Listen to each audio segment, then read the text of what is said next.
Good morning, everyone. It's Katie here from Midnight Music, and I'm back with another music tech tips teaching session for today. It's actually my last one for the week, and I've been doing quite a few recently. I had an internet upgrade at my house, so it's meant that I can actually do some live sessions now, so I'm really excited about that, and hoping to do some on a regular basis, maybe once or twice a week for starting next week sometime. So today's session is going to be about 7 tips for surviving technology in music education. So I'm going to share a few things that I've learnt over the years. And I definitely was not a tech expert, at the very beginning, even when I started running music tech workshops and working with music teachers. I still felt like I was a little bit of a technophobe at times. So I'm not sure if you feel that way too about the things that when you're using technology in the classroom as well. But I've definitely been in the position where I've been nervous or worried about the tech that I'm about to use or that I'm in the middle of using. I've definitely felt like a technophobe at times where you start to use something and you think, it was really much easier when I did it in the non-technology way and it was a lot quicker. I've also had that thing where just stuff goes wrong and it can be in the middle of working with a group of people and it's the worst situation. And I've also been in that situation where I've really wanted to incorporate more technology or kind of take things on or maybe change things a little bit.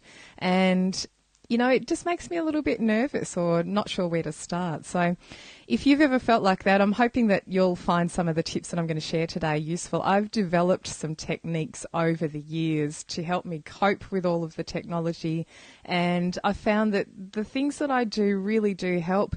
There's certain aspects of what I do which can just make things run a little bit smoother. And when things do go wrong, I know how to get myself out of it, or I have some kind of backup plan. So I want to work through some of those today and share my 7 tips for surviving technology in my general everyday life. And it's not just in music education, it's, throughout everything I do. And hopefully some of those will resonate with you too. Maybe if you've got your own tips, you can share them in the comments as well. I've got a couple of people I can see here. Hello to Michelle and hello Chris. Thanks for joining us. And as usual, I'd love to know where you're watching from. If you want to pop in the comments where you're watching from, what time of day it is for you there. For me, it's 10 a.m. here. I'm in Australia, so we've hit the 1st of September and it's the first day of spring for us. So that's really exciting. We're heading out of our winter, getting into a little bit more warmer weather, and hopefully the mornings will get a bit warmer. Even though it is spring today and it's a beautiful sunny day, we started at 0 degrees Celsius this morning, so it wasn't very warm then.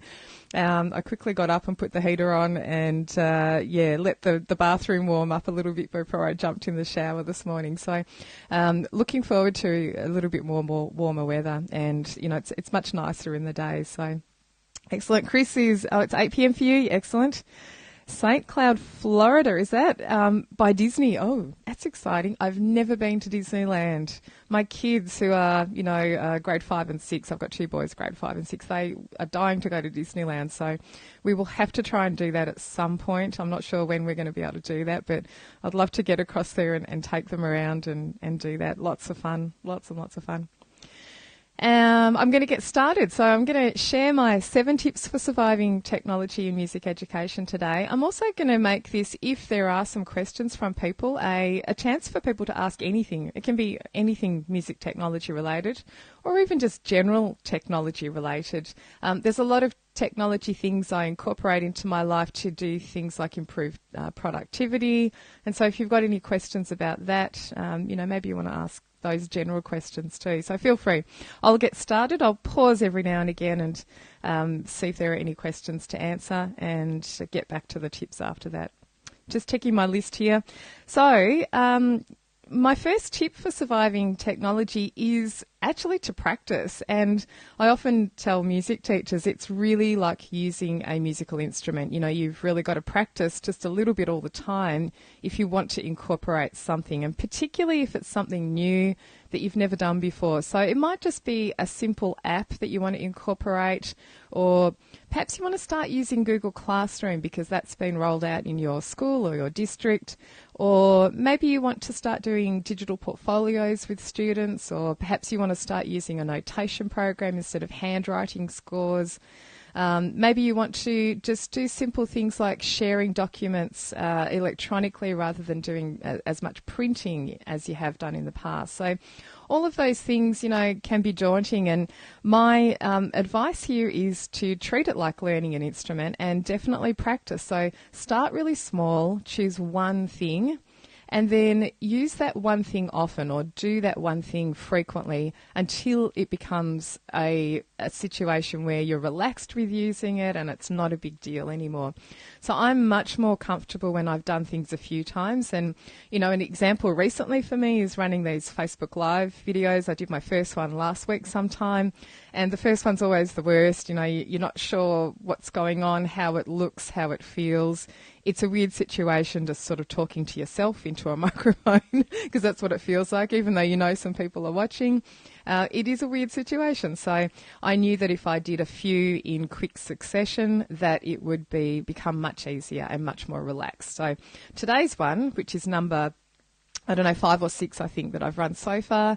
Today's one, I'm feeling pretty comfortable. I'm okay with it now. So I know that if I continue to do this, it's going to be a good thing. And I also find that if you practice for a bit using something technology-wise and you do become comfortable with it, you want to make sure that you continue that and do it a little bit even after that every week, say. So one really common example or frequent example that I've come across over the years is that I've done a lot of Sibelius training, notation software. And Sibelius is a big program. It's quite a large program. It's not that hard to pick up, but, if you use it for a bit and you get a little bit comfortable with it, and then you don't use it for a whole month, you're going to forget everything that you did in that first month when you were first learning, and it's going to become hard again to pick up. So if you can just sort of dip your toe in every now and again and not forget the skills that you've learnt, as I said, much like using or learning a musical instrument, you're going to be much better off. Now, with all of these tips today, I'm going to give you one action step. So action is always a good thing, taking action. And so my action step for this one is to choose one new thing to try, whether that's choosing an app to use for the first time, and it might be just something simple with your students. Even something like there's an app called Decide Now, and it's on iPad and Android devices, and you can use it on your smartphone. And it's a simple app which shows a wheel with lots of choices on it. Now, you can actually put your own specific choices into the wheel segments. So you could use this app to choose the next song that your class is going to sing, or you could use the app to decide which tempo or which dynamic you're going to perform the piece that you're playing or singing. And so you can pop into the wheel things like dynamic words to describe dynamics or words to describe tempo, and so on. A great one to use. I know a friend of mine who teaches piano, I think he uses it to decide how students are going to play scales, which sort of articulation they're going to use or which style they're going to play the scale in, whether it's a dotted rhythm or staccato or legato or contrary motion and so on. So maybe it's something like that, just something really small. Start using that app and then see how that goes. Pick your own thing though. It might not be that particular example, but that's a great small one to start with. Tip number 2, and probably this should be tip number 1 really, because it's my favourite one or the most important one, I think, and this is to have a contingency plan. So having a contingency plan means that if things do go wrong, it's not going to be so bad. Now, we all know that things do go wrong with technology, but, when I hear people say that, that's the sort of the first reaction about technology is that, well, things always go wrong for me. I don't ever want to use it. It's too, it's too unpredictable or it's too nerve-wracking, which is true a lot of the time. But things go wrong in other situations as well. And I know that if, for instance, you were planning to, say, use ukuleles in the classroom one day, and you found by some coincidence that they all had a string broken on them. Fairly unusual situation, I know, but could happen. You would probably say, well, I don't have enough time to replace all the strings on the ukuleles. I'll just do something different. Today's lesson will be singing instead. Now, you can think of those contingency plans quite quickly off the top of your head. Now, I do exactly the same with technology. I either have a complete backup plan in place, or I have certain aspects of the backup plan in place. So, for instance, if the thing that I wanted to use relies on internet connection, I might have a backup option in place which does not require an internet connection. Something like that. Sometimes if I'm wanting to do a hands-on activity and, you know, the other people in my room or in my session don't have access to the right technology, or something's gone wrong for them with their software, I might just do it as a show and tell type exercise, or we do it as a group activity instead of doing it, you know, individually on devices. So have some kind of contingency plan in place. Now, if you're, you know, fairly new to using technology, or you don't use it that much, or you consider yourself a technophobe maybe, I would definitely write something down. So write down a list of alternative options just in case things do go wrong, or some aspect of what you want to do is going wrong. So that's the action step for this one, is to take your lesson that you're thinking about using technology in and write down a couple of contingency options just in case things do go wrong. Now, tip number 3 is to create your own support network. This is a really important one, and there's lots and lots of different ways you can have a support network to do with technology. I myself have many, many people that I can call on if I run into problems with technology, and they really vary. It's not just people as well. Of course, starting point is Google or YouTube. Fantastic support network just on Google or YouTube. I Google problems that I'm having. I look for solutions that way. If an error message pops up on your computer, I would just copy exactly the text that's in the error message and put it into Google or YouTube and see what pops up. Inevitably, someone else has had the same issue. You're either going to land on the support pages for that product, or you might land on a forum page where someone else is discussing the issue and there's a solution there for you, or you might even find a YouTube video. So that's a great starting point.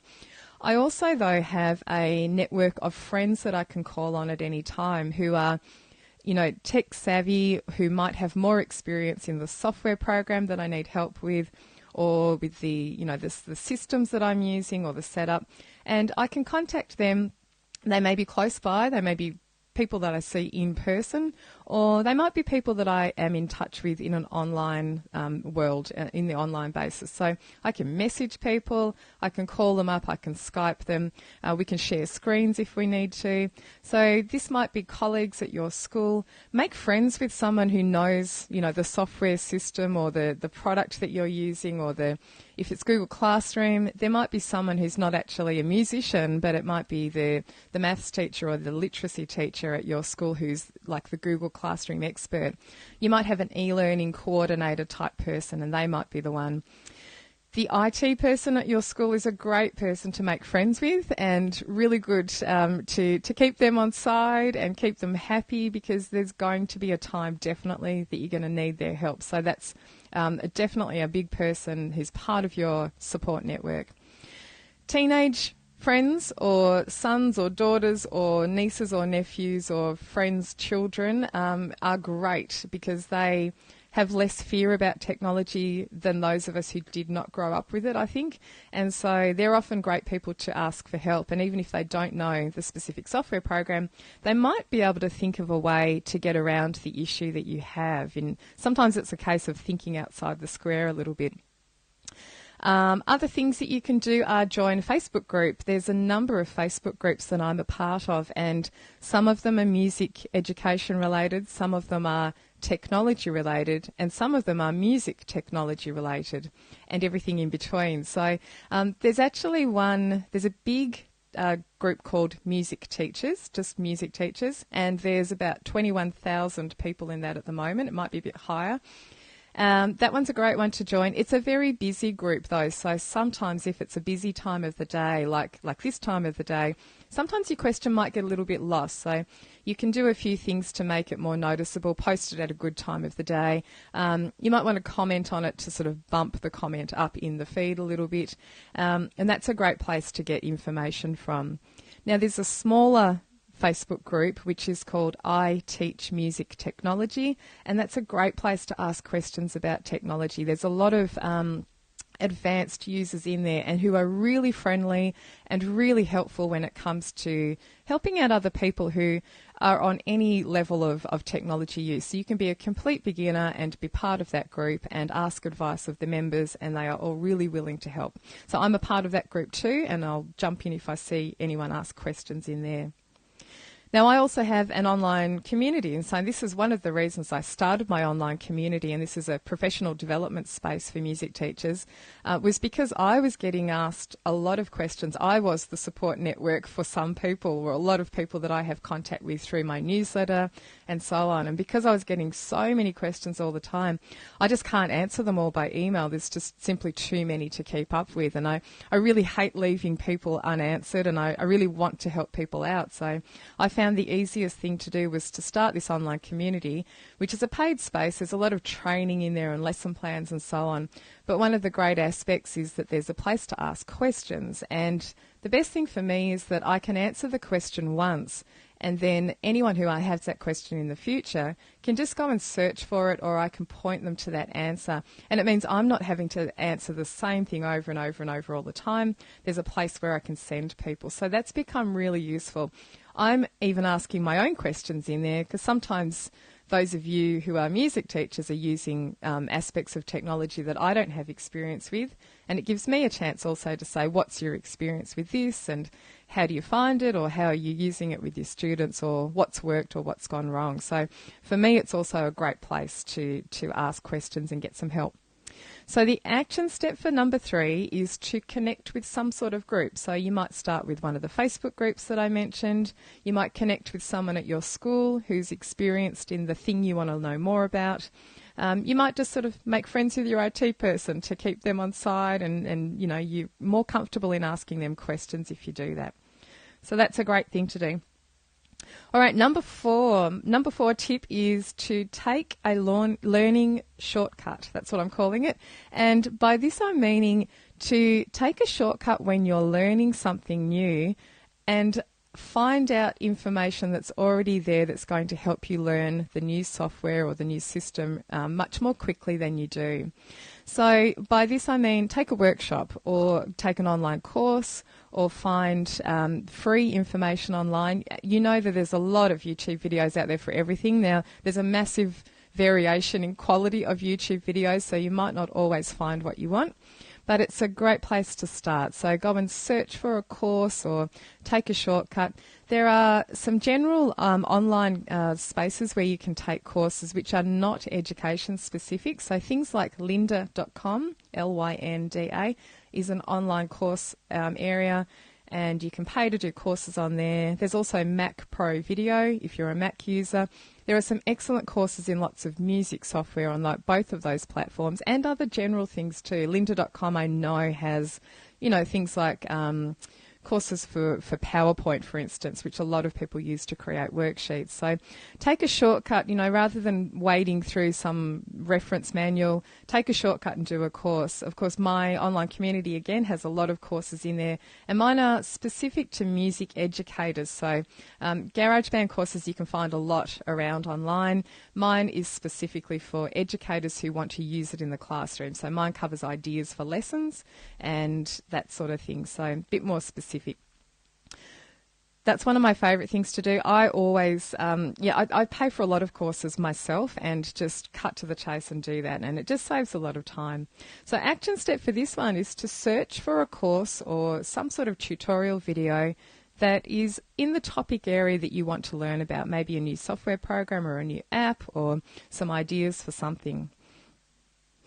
Tip number 5 out of the 7 tips for surviving technology is to ask your students. And asking your students is a great thing. I particularly if you're a little bit worried about using technology in front of your students because you think they might know quite a bit more than you do about technology or they're more comfortable with it, I think a great approach in that situation is to go to the class and say, right, we're going to learn how to use this thing together. And you can say to them up front, look, I've had a bit of a play with this. I think this is how it's going to work.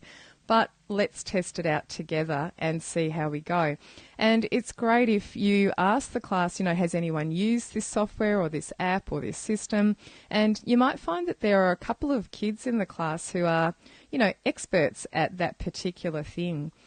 It's fantastic. They tend to get, quite proud of the fact that they actually might be able to help you. And I think it's good to encourage that if you can. I know some teachers also even assign some students to be like the tech expert or genius for the class, or even just for a specific topic. So if a student shares with you that they know how to do a specific thing, maybe it's, say, for instance, sharing a project from the GarageBand app that you've created, how to share that with other people. If the student knows how to do that, maybe they're the one to share the instructions with the class for that exact instruction. And that can be just a great way to get them involved, and it's a bit less pressure on you. You might even be able to send other students to that one tech expert that you've assigned and get them to help out the other students, and that relieves a bit of your time pressure and frees you up to do other things. So action step for this one is to consider assigning some students the role of tech expert, or even just asking them, whether they know the software and whether they can help out a little bit there. Tip number 6 out of the 7 is to don't do things the hard way. Avoid doing things the hard way. And by this I mean that if you find in a software program it's taking you a long time to do a specific step, or you find that you're continually going to 3 menus to do one action, there's probably a better way.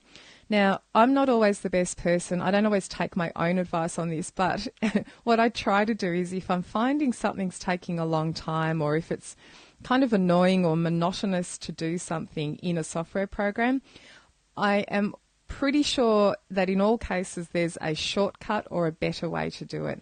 So what I'll do is I try to stop what I'm doing and go and look for the shortcut, because I know that it's going to take me, it's going to save me a lot of time in the long run.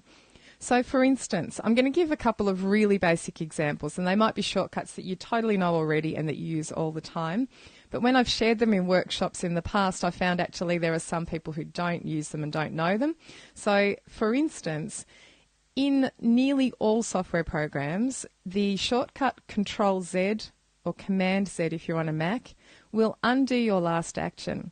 Now this seems like a really small thing, but if you can find any way to press keys on your keyboard to do something, instead of taking your mouse and going up to an edit menu and then choosing undo, even though going up to edit undo is fairly quick, it's much quicker in the long run to press Control-Z or Command-Z. So, for instance, if I'm in Microsoft Word or PowerPoint and I do something I didn't mean to do accidentally, I will Control-Z or Command-Z, and it will just remove that last thing or undo the last action or remove the text that I just typed.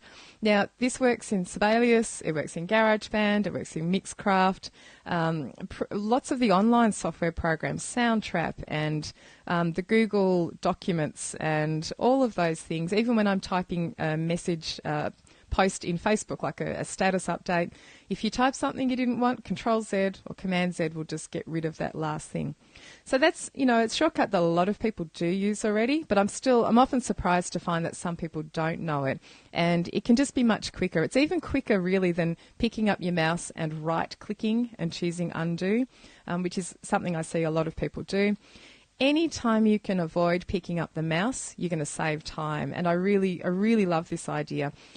Other shortcuts which are really just general shortcuts for any software program are things like saving and copying and pasting. Those are 3 that I also use. So I find a lot of people do know the copy and paste shortcut. So Control-C or Command-C if you're on a Mac to copy. So you can select something in your software program, Control-C, you place your mouse cursor where you want that to go, whatever it is, and then Control V to paste it there. And again, if you are not picking up your mouse to do those things and needing to go to Edit menu, Copy, Edit menu, Paste, you're going to save lots and lots of time. So I would definitely recommend taking up those ones as well. So Control C and Control V, Command, you have to substitute Command if you're on a Mac. Both of those work in pretty much every software program as well, so they are fabulous ones to learn. I've learnt lots of software shortcuts in specific programs as well, like for instance Sibelius that I mentioned before. I use that a lot, and I know lots of shortcuts in Sibelius, but the ones that I've learnt the first are those general ones which work across pretty much all software programs. So definitely go look for specific ones in your music software. But even before that, I would learn some of those general ones. So I've got a love heart from Chris for that one, and Michelle as well. Excellent. Good. I'm happy. If there's one thing only that you remember from today's session and that was it, I would be really happy that you take that up. Control C, Control V, and I'm going to mention one more. Control S to save.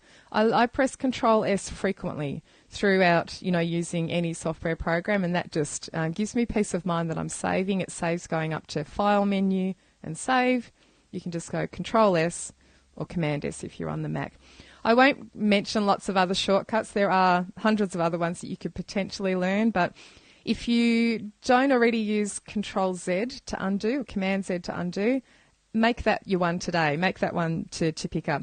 So what to do for this and to get used to using the shortcut is the next time you go to Control Z, or undo I should say, try to use the shortcut and just stop yourself before you pick up the mouse and right click or go to the menu to do it. Just stop yourself and use the shortcut instead. Use your fingers on the keyboard. And the next time you're going to have to try and remind yourself all the time. But once you've done it for a day or two, you will truly never forget it and it will become second nature to you. And then after you've got that one ingrained, then maybe pick up one more new one. Every few days or every week, you could just pick up one new shortcut. And by the end of the year, you've learnt, 52 new shortcuts if you do one a week. Perfect. Really good. Michelle just tried it and it works. Oh, thank goodness. I'd be worried if it didn't. Yay. Oh, it's such a good one. It's such a good one. I can't tell you. And the thing was, I didn't even know shortcuts existed, and I'm talking early on in my computer use. And to be honest, I haven't used computers all my life. I'm going to show my age. They were not around when I was in school. I mean, they were around, but they weren't a thing. And even all through university, all of my university assignments were handwritten or typed on a typewriter. Handwritten music scores and typed assignments on a typewriter. Computers were around, but they weren't that common. Not everybody was using them. Actually, hardly anyone was using them at the time. And this is sort of early 90s. And, it was only after that I really, when I started a couple of jobs, that I started using computers. And someone sent me this list of Microsoft Word shortcuts, and I pinned it up in front of my laptop, on a notice board. And I just kind of looked up every couple of days and added one into my repertoire. And they truly changed my life. And then after that, after a few months, I clicked that a number of those shortcuts that I'd learnt for Microsoft Word were actually applicable to lots of other software programs too. And when I finally started using Sibelius, I actually started using it and thought, I wonder if this works, and I would just test out the shortcuts. And I found that lots of them did. They just worked the way they do in other software programs. So such a fabulous time-saving thing and a good way to survive technology. So definitely try that out. Now, my last tip, my final one, number 7, is to steal, in inverted commas, steal some ideas for using technology in your classes. And this might be lesson ideas or a whole year's worth of curriculum, planning, just activity ideas to use. It just saves you a bit of time and headspace. So you might be in the situation where your school suddenly has given you access to Chromebooks, for instance, or to iPads for the first time. And you're kind of like, they would be nice to use. I've got this great tool here, but what on earth do I do with them? And if you're not quite sure what's possible with those devices, then definitely go looking for ideas from other people that have shared them already. So good places to go for this are music teacher blogs or websites where they are talking about what they do in technology. Lots and lots of examples here. I have a lot of stuff on my own website, so midnightmusic.com.au. I like to share ideas, specific ideas for using technology in the classroom. You might like, if you're an elementary teacher, a couple of friends of mine have fantastic websites where they talk a lot about technology, including Amy Burns and Cherie Herring. And I'm going to try and remember to put all these links in the comments afterwards so that you can click on them and go there. But both of those teachers share amazing ideas for elementary music and specifically with technology. I've got some other friends who are more secondary school oriented. So Richard McCready has a fantastic collection of his student assignments, which are from memory year 9, 10 sort of age and above, so older students there. Really, really good. He's got all his student assignments up there, so you can check those out. Ethan Hine is at New York University and is Associate Professor there of Music Education. I think that's his title, or Music Technology, I should say. He has shared his entire year worth of curriculum just in the last couple of days on his blog. So he talks through all of the assignments that he sets for his university, his tertiary students, but they are all ones that you could totally adapt for students who are in secondary school, and probably even some for younger students as well. There's a few others, and I'm forgetting them off the top of my head, but I'm planning on doing a blog post which rounds up a lot of these places where you can find lesson plan ideas and curriculum and that sort of thing. Pinterest is a great place to go. For those who aren't on Pinterest already, it's just a place where you can collect and share links with other people. So it's like a pinboard situation, hence the name Pinterest. And if you've got your own account, you can set up boards which have collections of links or pins on them on specific topics, and you can categorize them any way you like. But if you go on there and start following people who share ideas, it's a great place to find stuff. There's lesson plans and blog posts and so much. Yes. Oh, Chris has just mentioned Barbara Friedman. Yeah, absolutely. Barb Friedman is great. So, and actually Barb has a fantastic book. There are a number of books, and I'm going to also try and, someone will remind me if I forget to do this, but I have a blog post also which lists a number of music technology and education books, which are fantastic to access. And Barb's is one of the best ones. Concrete ideas for using technology in lessons, fantastic for, year 7, 8, 9 area and above, in 10, 11, 12, secondary basically. Dr. Scott Watson is another one who has a great book that you can read, specific ideas, and really, really useful. Teachers Pay Teachers, again, is another great place to go. I haven't actually found a lot of music technology specific stuff on there. I'm toying with the idea of starting my own store on there and putting up some of my individual lesson plans on there so that people can access them in that forum as well. So that's one option.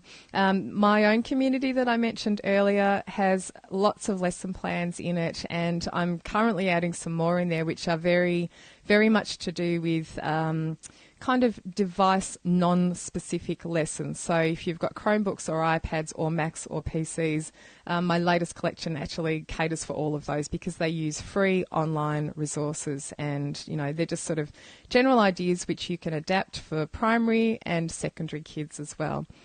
So that's my 7th one, and really that's a great thing to do if you're really lost and you're not sure where to start and you want some ideas. It can be a bit overwhelming. I remember when iPads first came out and I thought, I love the iPad, but I really just don't know how it would work in education. Like, what exactly are people doing? And lots of people in the early days were sharing lists of apps. Like, it's great. Cool, there's all these apps. Here are some great music education apps. But my question was always, but what do you do with that app? Like, what does it look like in the classroom? Are you opening it up and showing it on a screen? Are you getting kids to all use it individually? What's the lesson look like? And that was my big question. So I ended up putting together a collection of iPad-specific lessons because I thought, well, if I'm a bit in the dark about what to do specifically. I'm sure other people are as well, and that's been really great. So much better just to see what other people are doing and get some ideas, and then you can develop your own after that. It's a bit like, you know, reading new recipes and stuff. You kind of go, okay, that's a great chicken curry, but I'll substitute beef next time. So you can adapt your own things that way. So action step for the last one here is to go and search for ideas. Go and buy a book, or go and do some reading online, or join my community, or access videos on YouTube. Again, lots of teachers share ideas on YouTube as well, a great place to go. So that's action step for number 7. Now, I've got a list. The tips that I've shared today are actually based on a blog post that I wrote some time ago, and it's called 7 Tips for Surviving Technology in Music Education, or in the music classroom, one or the other. So I'll just give you a link for that if you want to go and have a look at the blog post version, the written version. And did I put it right? Yep. There it is. And pretty sure from memory also there's a downloadable thing that you can do. So what am I saying? You can go there, read it on the screen, but you can also download a copy of the tips as well. There's a PDF download. So midnightmusic.com.au/survive. Surviving technology. So that's that one. And as I mentioned earlier, the my online community, this is the Facebook Live I'm doing today is the last out of a series for this week. I'm actually going to continue after this week, but I've been doing quite a lot this week. And this is to celebrate a special offer that I've had going on my live on my online community. And there's a special offer which is ending just in a few hours today. So if you're interested in getting more lesson plans and tips and tutorials and so on, you can visit that link. And once you lock that price in, it stays with you forever. So that's a good one. midnightmusic.com.au/simple music tech. Now, I will try to remember all the things that I mentioned. I'll put some links in, probably in one of the comments. And I've actually got a link, just thinking about those shortcuts. I've got a link to a blog post also where I've talked about a few shortcuts that I think are great for music educators to learn. And some of them are general and some of them are more music specific too. So I'm glad that I had some people on today. So thank you, Chris, for all the thumbs up and hearts and everything. Excellent. And Wayne, nice to see you too. A couple of thumbs up and shock horror faces from you too, so hopefully that means it's a good thing and you learnt something today. Thank you for joining me, and feel free to share this video. Once I sign off in a moment, it's available online, you know, for a long time, so, well, forever, until Facebook changes things. And you can share that if you've got friends or colleagues you think might be interested. I'd love you to share it with them. It'd be great. And if you've got ideas for topics in the future that you want to see me talk about in Facebook Live videos, feel free to put that in the comments as well. Happy to take suggestions. I've got a long list of things that I already have planned, but always happy to take more suggestions. And I may even do a poll somewhere at some point asking, you know, which is the next most popular topic that people want to hear me talk about. So thanks again for coming. Hi, Deborah. Great. Thank you. Thanks. Oh, you're welcome. Great to see you online too. All right, I'm going to sign off. I've got to rush off and grab my kids from school. They're leaving school early today because we're heading out to my brother's wedding this afternoon. So they're getting half a day off school to come and join me on that. And I've got to go and pick them up in 20 minutes now. So thanks, everyone. Great to see you all. And if you're in Australia and, well, particularly in Melbourne, go and enjoy the spring day because it's so beautiful outside at the moment. It's bright sunshine. And if you're in the States, go and have a good sleep tonight. I know it's night time for you guys over there. Hi, Lisa. Thanks for joining as well. All right, I'll see you later, everyone. And don't forget to download that list of tips that I talked about today. So the link's there at the top. But I'll also put it as a comment as well, so you can click on the link if you want to there. See you next time. Bye. Thanks, Chris. Bye.